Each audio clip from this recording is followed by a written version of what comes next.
कहानी ने मुझे बांध लिया तो मैं इमीडिएटली फिल्म कर देता हूँ। हिंदी फिल्म के लिए अवार्ड जब मिलता है और जूरी मेंबर जो है फॉरेनर हो तो उसमें जो है पक्षपात कम हो जाता है। अगर वही अवार्ड सेरेमनी हिंदुस्तान में होता है तो मुझे शक है कि मुझे अवार्ड दिया जाता। नमस्कार, ईटीवी नाडु इंडिया में बहुत बहुत स्वागत है आपका और इस वक्त आपसे मुखातिब हूं मैं प्रशांत पांडे। हमारे साथ जो शख्सियत मौजूद हैं उनसे जब भी मैं मिलता हूं तो मुझे ज़्यादा तैयारी करनी पड़ती है कि क्या उनसे पूछूं जिससे मुझे कुछ और ज़्यादा उनके बारे में पता चले। सबसे पहले बहुत बहुत वेलकम मनोज सर आपका। और बहुत बड़ी बात है कि हमें खुद तैयारी करनी पड़ती है आपसे सवाल करने के लिए। एक सबसे बड़ा मौका तो ये है कि सबसे पहले बधाई, सत्यमेव जयते। आपने कहीं ना कहीं एक कमर्शियल जो हमेशा एक था कि मनोज उस एक्सटेंशन में जाते नहीं हैं, उस दायरे में जाते नहीं हैं हमेशा, लेकिन वहाँ भी आपने कमाल कर दिया है। हर तरफ तालियां बज रही हैं, थिएटर्स हाउसफुल। तो ये एक जो वक्त है, ये स्पेस कैसा है? नहीं, अच्छा है। साल के शुरू में बागी आई थी, उसने काफ़ी अच्छा बिजनेस किया। क्योंकि देखिए, कमर्शियल फिल्में जब आदमी करता है, कमर्शियल फिल्मों का पर्पस ही ये होता है कि वो फिल्में ज़्यादा से ज़्यादा लोग देखें और ज़्यादा से ज़्यादा पैसे कमाएं। उसका पर्पस ये होता है। और अगर वो फिल्में आप करें और अगर वो लोग देखने नहीं जाएं या वो चले नहीं तो फिर उसका पर्पस जो है वो अधूरा रह जाता है। अच्छी बात यह है कि सत्यमेव जयते ने जिस तरीके से लोगों को लुभाया है और मिलाप ज़वेरी का जो कन्विक्शन था उस फिल्म को लेकर के, हमारे कैरेक्टर्स को लेकर के, वो बिल्कुल सत्य साबित हुआ है। At the end of the day देखिए, इस इंडस्ट्री में हर तरीके के फिल्म मेकर्स हैं और हर तरीके की फिल्में वो बनाना चाहते हैं। ज़रूरी है कि जो लोग बनाएं अच्छी, जो भी फिल्म बनाएं वो अच्छी बनाएं, लोगों को पसंद आए और वो चलें, पैसा कमाएं, सब खुश रहें। बस मैं यही चाहता हूँ। और अच्छी बात यह है कि इस साल में 2 कमर्शियल फिल्मों का जो मेरा निर्णय था वो सही साबित हुआ। नहीं तो अमूमन जो कुछ भी पिछले दिनों में कुछ एक फिल्में की थी वो नहीं चलने से जो है लोगों को बहुत दुख हुआ था, जो साथ में लोग थे।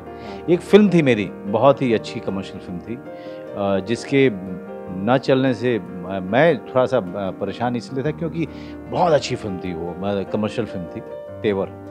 और मेरा रोल भी, मैंने बहुत मेहनत की थी उसके लिए। और मैं चाहूँगा कि लोग जा कर के तेवर जहाँ भी मिले, जिस भी डिजिटल प्लेटफॉर्म पे या सैटेलाइट टीवी पे ज़रूर देखें। But at this point of time, yes, I am very happy for Milap Zaveri, very happy for Nikhil Advani T Series कि ये फिल्म जो है सफल हुई है। अच्छा, जब ये फिल्म आई तो सबसे ज़्यादा चर्चा यही हुई कि मनोज अगर सत्यमेव जयते से जुड़े हैं तो फिल्म पर भरोसा खुद ब खुद कायम हो जाता है। एक बहुत बड़ी बात थी।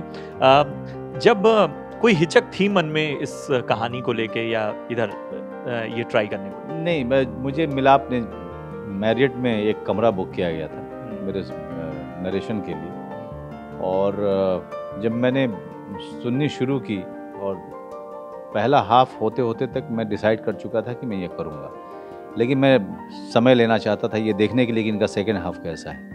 और जब सेकेंड हाफ ख़त्म हुआ तो इमीडिएटली मैंने मिलाप को बोला, निखिल आडवाणी बाहर थे, वो मेरे लिए कॉफ़ी लेने गए थे, और इमीडिएटली मैंने मिलाप को बोला कि मैं ये फ़िल्म कर रहा हूँ। और उसे विश्वास नहीं हुआ था कि मैं ये फ़िल्म करूँगा, क्योंकि मैं जल्दी कमर्शियल फिल्में करता नहीं हूँ, तो इसलिए उसे ये विश्वास नहीं हुआ था। बट मेरे साथ में ऐसा ही है, चाहे मैं वो इंडिपेंडेंट फिल्म में चूज़ करता हूँ या middle of the road cinema special 26 के जैसा, या फिर एकदम कमर्शियल हो सत्यमेव जयते के जैसा, तो मैं समय नहीं लेता। एक बार मुझे अगर कहानी सही लग गई, अगर कहानी ने मुझे बांध लिया तो मैं इमीडिएटली फिल्म कर देता हूँ। और वही हाल गली गुलिया के साथ हुआ। पता नहीं, गली गुलिया का स्क्रिप्ट जो है मुझे ईमेल पे आया था। अच्छा। दीपेश जैन ने LA से मुझे ये ईमेल से भेजा था। उस दिन मैं खाली था, तो जब मैंने पढ़ना शुरू किया तो एक बार में ख़त्म कर दिया। और उनको इमीडिएटली मैंने जो नंबर दिया था ईमेल में उन्होंने LA का, उनको कॉल किया कि आप बम्बई आइए तभी बात हो पाएगी, मैं आपकी ये फिल्म करने के लिए तैयार हूँ। तो हमेशा जो मेरा डिसाइड करने का जो तरीका है वो एक ही होता है किसी भी फिल्म को, को इमोशनली या क्रिएटिवली मुझे कितना एक्साइट कर रही है, और वो मैं फिर उसके बाद समय नहीं लगा था। गली गुलियाँ की आप बात कर रहे हैं, और मेलबर्न के फिल्म फेस्टिवल मतलब हेडलाइंस जो है वो आप गूगल करते हैं तो लगातार केवल मनोज वाजपेयी और तमाम चीज़ों की चर्चा है। और वाकई एक ऐसी फिल्म जिसके ट्रेलर ने हमें बहुत अंदर तक हिला कर रखे, मतलब आप पता नहीं कितना अपने आप को आपने ट्राई किया है उसमें, किस लेवल पर वो नज़र आ रहा है। तो जो ऑडियंस थी वहाँ, वो उनका रिएक्शन क्या था?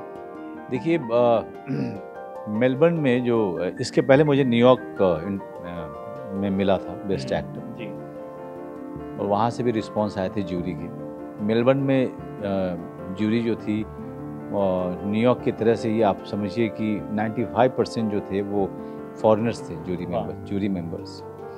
और सम ऑफ द जूरी मेंबर्स जो थे, कुछ एक जूरी मेंबर्स जो थे उन्होंने हॉलीवुड फिल्मों में एडिटर हैं, साउंड का काम करते हैं या प्रोडक्शन में हैं, तो उनका जो एक्सपोजर है वर्ल्ड सिनेमा को लेकर के है। और अवार्ड के बाद वो सारे जो जूरी मेंबर्स थे उन्होंने मुझसे और डायरेक्टर से मुलाकात की।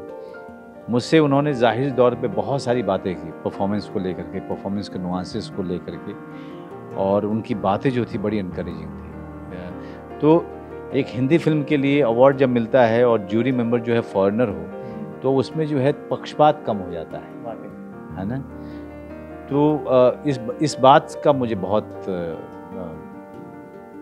आनंद आया कि अगर वही अवार्ड सेरेमनी हिंदुस्तान में होता तो मुझे शक है कि मुझे अवार्ड दिया जाता। वहाँ आपने बहुत दिग्गजों को और बहुत सारे लोगों को बीट भी किया। मनोज जी, जैसे आपने बोला कि चाहे इंडिपेंडेंट सिनेमा हो, middle of the road cinema हो या कमर्शियल फिल्में हो, आपके अंदर से वो एक्साइटमेंट आनी चाहिए। इंडिपेंडेंट सिनेमा जो है वो अलग अलग वक्त में आपने अलग अलग निर्देशकों के साथ किया, नए निर्देशकों के साथ लगातार आपने बहुत काम किया है, तो इसकी कोई ख़ास वजह? नया निर्देशक जो है वो जो बड़ा हुआ है या बड़ा हो रहा है, वो वर्ल्ड सिनेमा को देखते हुए बड़ा हो रहा है। अगर नया निर्देशक कमर्शियल फिल्म भी बना रहा है तो उसमें आपको दिखेगा कि एक अजीब तरीके का नयापन है उसके कहानी कहने में।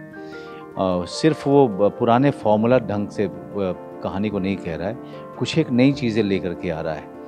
तो नया निर्देशक बहुत ज़रूरी है आपके अपने विकास के लिए, आपके अपने ग्रोथ के लिए। और नया निर्देशक आपको ऐसे ऐसे रोल लेकर ला करके दे रहा है जिसके बारे में आपने सुना भी नहीं है, सोचा भी नहीं है, और जो आपको आपके ग्रो करने में बहुत हेल्प कर रहा है। इसीलिए मैं नए निर्देशक के साथ में काम करना बहुत पसंद करता हूँ। अभी मैंने दिपेश के साथ काम किया है, अगले साल भोसले आएगी मेरी, जो देवाशीष मखीजा के साथ में है। देवाशीष मखीजा एक बहुत बड़ा टैलेंट है और उसने मेरे साथ तांडव शॉर्ट फिल्म किया, और वो शॉर्ट फिल्म जब हमने की थी तो पूरा शॉर्ट फिल्म का जो है नज़रिया ही बदल गया। तो ये इस तरह के टैलेंट है कि इनके साथ अगर आप सरेंडर कर दो तो ये दुनिया बदल सकते हैं, आपके देखने का नज़रिया बदल सकते हैं। ये इस तरह के नए निर्देशक हैं, और मुझे लगता है कि इनको जो है जितने भी एस्टैब्लिश्ड एक्टर्स हैं वो जिनके साथ जितना जुड़ेंगे उनका खुद का बहुत फ़ायदा होगा। एक चीज़ और है कि हम अगर ट्रेलर को देखें गली गुलियाँ के, और उस ट्रेलर से गुजरते हैं, हम सिर्फ ट्रेलर को ऑब्जर्व करके जो मैं देख पा रहा हूँ कि बहुत वक्त बाद सिनेमा में हम सिंबल्स देख रहे हैं, प्रतीक बहुत ज़्यादा देख रहे हैं। तो ये वाकई मतलब आपको एक तरफ तो आपको समझ में आ रहा है कि बहुत चीज़ें हो रही हैं, अब साफ साफ बताई जा रही हैं, लेकिन उसमें बहुत सारी प्रतीक छुपे हैं। तो ज़रा इस बारे में कुछ देखिए। अमूमन जो गली गुलियाँ हैं वो लोग कहते हैं कि मैसेज क्या है, हमने मैसेज देने की कोई कोशिश नहीं की, लेकिन जो आप मैसेज लेके निकलते हैं वो ये कि जो बच्चों का के साथ में जो दुर्व्यवहार होता है और बचपना कैसे एक पूरे जीवन को ख़त्म कर सकता है, बचपन की जो आपकी जो बुरे जो हालात होते हैं या जो आपके साथ व्यवहार होता है वो वो उस बच्चे का पूरा जीवन कैसे बर्बाद कर सकता है, इसके बारे में ये कहानी है। जो ये साइकोलॉजिकल ड्रामा है ना। हमने ये इस निर्देशक की जो कहानी लिखने का, स्क्रिप्ट लिखने का जो तरीका है वो बहुत ही नया है, और उसने जिस तरीके से पिरोया है पूरे स्क्रिप्ट को वो बहुत ही नया है। और मुझे नहीं लगता कि हमारे हिंदुस्तान में इससे ज़्यादा डिफ़िकल्ट किरदार और इससे ज़्यादा डिफ़िकल्ट फिल्म लिखी गई है। तो मेरे अपने जीवन का सबसे डिफ़िकल्ट किरदार रहा है। मैं हमेशा कहता हूँ कि अलीगढ़ ने अगर मुझे अच्छा इंसान बनाया तो गली गुलिया ने मुझे और अच्छा एक्टर बनाया जी। अच्छा, एक चीज़ और टूट रही है, पैटर्न जो कहा जाए कि शॉर्ट फिल्म्स, पहले होता था शॉर्ट फिल्म जो है वो फीचर फिल्म के दायरे में नहीं आ सकती, उस तरह की ऑडियंस नहीं मिल सकती। इंडिपेंडेंट फिल्म फेस्टिवल की जो फिल्में हैं वो बहुत लार्जर ऑडियंस तक नहीं पहुंची, लेकिन ये पैटर्न टूट रहा है, तो इसे शुभ संकेत मानते हैं? नहीं, देखिए डिजिटल आज के दौर में बड़ा है और बड़ा होता जा रहा है, क्योंकि डिजिटल की का कोई होराइजन नहीं है, डिजिटल की कोई लिमिट नहीं है। आप कुछ भी और कहीं भी कुछ भी क्रिएट करके आप डाल सकते हो। तो जब आप डाल सकते हो तो वो टैलेंट जो है वो झारखंड में बैठा हुआ कुछ बना करके अपलोड कर देता है। तो आज हर कलाकार का कंपटीशन एक ऐसे कलाकार से हो गया है जो किसी गांव में बैठा हुआ है, और वो छूट मिल गई है। और लेकिन जिम्मेदारी भी बनती है एक फिल्म मेकर की कि भाई वो बहुत ही सीरियसली और प्रोफेशनली उसको बनाए, चाहे उसके पास 2 लाख ही हो, 1 लाख रुपए हो, 50,000 रुपये हो, लेकिन जब वो बनाए तो पूरी जिम्मेदारी से बनाए। जैसे विलेज रॉक स्टार है रीमा दास की, उसने उस फिल्म में कैमरा भी किया, डायरेक्शन भी किया, सब कुछ किया उसने, और एक ऐसी फिल्म बनाई जो पूरे विश्व में जाकर के वो पुरस्कार लेकर के आई।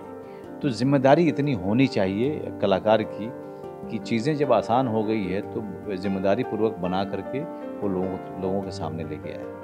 बहुत बहुत शुक्रिया मनोज जी, बहुत मज़ा आया। उम्मीद करते हैं हमें जितनी इस बातचीत में दिलचस्पी आई है उतने ही हमारे दर्शकों को आए। आपको बहुत बहुत शुक्रिया। Thank you very much. कहानी ने मुझे बांध लिया तो मैं इमीडिएटली फिल्म कर देता हूँ। हिंदी फिल्म के लिए अवार्ड जब मिलता है और जूरी मेंबर जो है फॉरेनर हो तो उसमें जो है पक्षपात कम हो जाता है। अगर वही अवार्ड सेरेमनी हिंदुस्तान में होता तो मुझे शक है कि मुझे अवार्ड दिया जाता।